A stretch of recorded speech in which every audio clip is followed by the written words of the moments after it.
All right, so tip number three, these are going to be some tips more for managers and other leaders. In the overall tip here, we do have three sub tips underneath this, but the overall tip: establish clear expectations. Not being able to see employees every day forces us as leaders to set strong performance expectations. So yeah, we'll get into this more in a future conversation. But I think not being in the same building or room with people that often leads to assumptions. I think human beings in general, if like we don't know the narrative, we'll make one up. And if we don't have a good relationship with somebody, even if we do know the narrative, we won't believe it. And Mm. so we're not going to trust it. So I think, with this clear expectations one, I think comes along like it's like you have to work on having good relationships with the people that you're working with. Otherwise, this can be really tough, I think, in person or remote, but especially remote where you're not seeing the person all the time. And so you just start making stuff up. Like you mentioned the voice thing earlier, like, if you don't know what somebody's voice is, like there's countless jokes you've seen, video, like little skits and videos you've probably seen about this. Like it's like if you read something, they could it could be completely innocuous, and you're like somebody reads it like, you don't talk to me that way because they're reading it in a voice other than who the person is. So I just wanted to add that into this one about the clear expectations and not being seen. So one of the tips was the core hours where everyone's available. And so if you have a set of core hours, then you can schedule your meetings in there. It's easier to collaborate with your partners. And then with the hours outside of the core hours to be more flexible. Now you have to communicate what these are, have it written down, have it communicated to your team, checking for understanding. And then just how do you show presence within those core hours? That's something we've been working with in, distance education forever. How do you show up? Even before we had video, when it was just everything was text-based, it was like, okay, you have to check in by such and such time each day.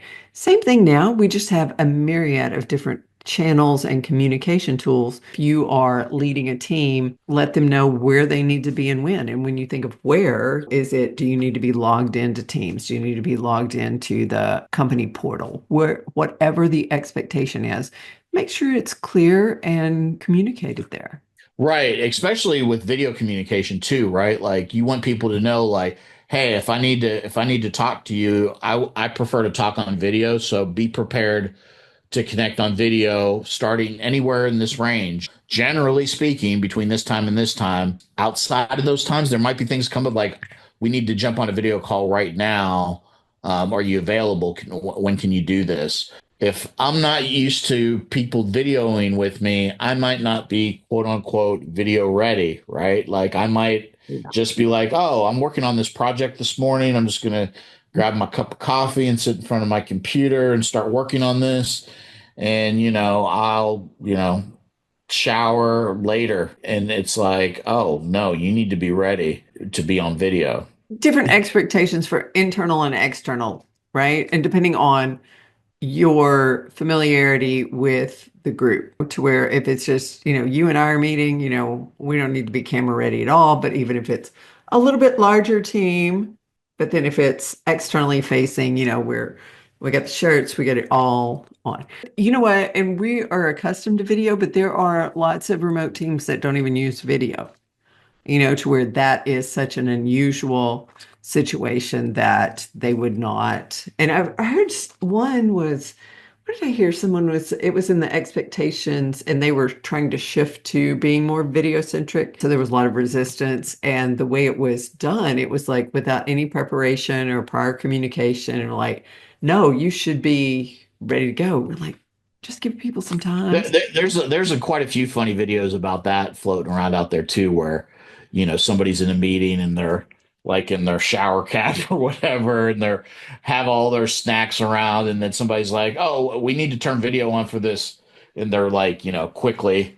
cleaning their area. And yeah, and the core hours thing there too about being flexible, like especially in, most of the time everybody's in the same time zone, but not all of the time. I know just even with us, like in the United States, like sometimes we'll be having to work with people in Eastern time zone or Pacific time zone or mountain. You kind of have to adjust those hours a little bit, but like people that are working globally now too, like, we have some relationships where it's like you're sending the message and then you're like, okay, well, I guess I'll probably wake up and have the response because like they're not on their working hours right now. I think that connects into our next point of being flexible, but also with a written schedule of hours, at least on a weekly basis, but that allows for changing circumstances. So with that, depending on if you have different projects you're working on, people in different time zones, making it important, what is your priority? So if you know video or synchronous, if it's even audio calls, but it's a synchronous communication, you're going to have, so it's a much smaller window depending on larger span of time zones, but you're like, this is the priority time for this type of communication. So you'll want to have the one where you maximize the possibility for people to be there, depending on, if they're a required or an optional attendee. And then the last sub point on this one, again, more for managers or team leaders, schedule regular check-ins with your staff to ensure they have the information they need, have work assigned to them, and are able to reach you for any questions or guidance. Monitor their well-beings. Again, because it's remote, you have to be a lot more intentional about that. I know not everybody's into video, like you mentioned. I think more so now than ever before because we've been through the pandemic. But it's like, it is good sometimes to see people face to face, even if it is on a screen, to get a real check on how they're doing, especially if you already know, like they've already communicated to you through texts in some form or fashion that they have some challenging things going on. It's like you kind of want to, get a better like body language check on people too, if you can. Listening to that popped into my mind because we've been talking about different generations and preferences, things like that. Not specifically related to our managers. It is related to the monitoring their well-being and those regular check-ins. The grandkids, you would think, okay, so kind of the stereotype is like, okay, young people only like this, or old people only like, whatever those kind of stereotype situations are. What I've noticed is if there's something they're really excited about or have like big news to share, they're going to pick a face-to-face type of communication. So they're going to want to be for video first. They want to see because they'll want to see like if they have big news, they want to see what my reaction is to it. Or if that's not possible, if like low bandwidth or something, they're like, I'm like, well, just text me. They're like, no, no, no, no, no. Okay, I'll call you. Can you take a phone call? And so it's that level of, and I think that's really intuitive on their part, and that what we can take as leaders to honor that humanity of people to where you're like, yes, listen to them to be able to see them. And so I think that's regular scheduled, like you said, fantastic. So, and if there's a way to do it with a richer type of communication, if email is the standard, do that. But think about just checking in on them. Did you? Right. Yeah. Like what I'm hearing too is like, yeah, they're employees, but they're people. So like just treat people like a person and not just like a piece of property. All right. So I think we're ready to move into tip number 4.